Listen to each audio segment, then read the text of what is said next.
My name is Giovanni Ortega, and I am a performer and a theater maker, as well as an assistant professor in Pomona College. Hi, my name is Teik-Kim Pok, performer, maker, cultural programmer, organizer, and an arts educator. And basically, we met at East-West Players. And I was there for a reading of Geo's Prize for Hire, and at the time I was coordinating an Asian Australian playwriting network.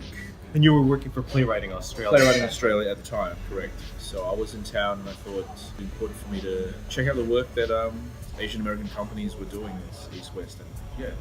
We kind of talked, and you invited me to become a guest for Lotus Playwrights. So yeah, what that Asian Australian Playwright Network ended up being was the Lotus. We were mentoring emerging artists of Asian Australian background, knowing the work that had already seen. It would be great for me to talk, mentor some of the artists involved as well. So we brought him down to National Play Festival in 2016. Oh, that was amazing, in Melbourne. So that was a festival of readings of works in. Yeah, and then that's when we did the cultural artistic exchange with Blacktown. That's Art right. Center with Pascal. So I thought, in addition to bringing Geo all the way to Australia, in addition to hanging out with the Australian playwrights, but also to showcase his work with Blacktown Arts.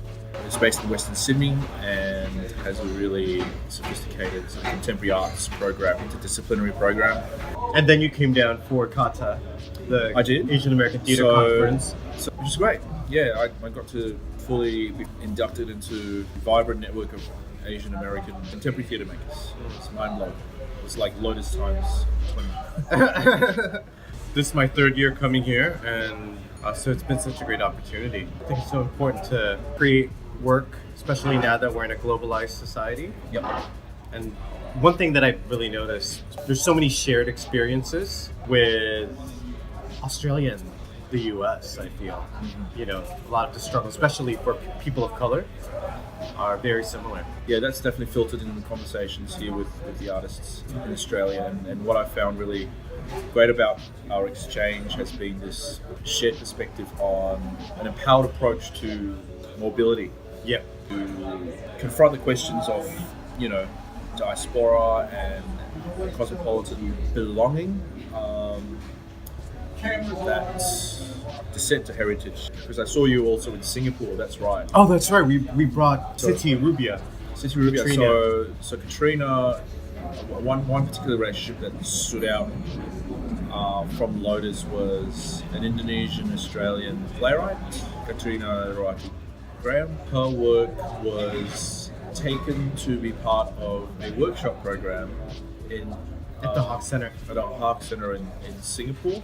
Yeah, we were there for about a week. A week, yeah. This is still an early draft of Katrina's play, but she was invited to develop it with a bunch of actors from, who had congregated in Singapore, and to hear it out loud. And now it's the work going through that process of workshopping and dramaturgy is now going through another stage. Yeah, it's great. And I got to meet Tessa last night. That's right. So, so you felt like Geo is one of the many, dramaturgical voices. Is not just peripheral, but actually seminal collaborators with our artists here. Yeah, and you do some great work also with, first Playwriting Australia, and then with the Asian Australian community, then teaching, and then what you're doing here at the library. Yeah, so I'm currently employed as a programmer of events, library network in the city of Sydney, City Council. So my thing has always been about access. And not diversity for its own sake, but actually just exciting innovation and experimentation. And where it started with was Asian playwrights, Asian Australian playwrights getting access to professional development. And now working in libraries where culture it's an open source culture, meaning that culture for millennia. Like arts institutions always sort of lament that the audience is too middle class or can't afford. It's very elitist. It's still very elitist. Yeah. So I'm currently working in a space where it's the complete opposite. I think it's very important to have that access. Even though it hasn't quite could bear the same sort of, at least in our current society where everything's about the prestige Right. experience, cultural experience. Yeah.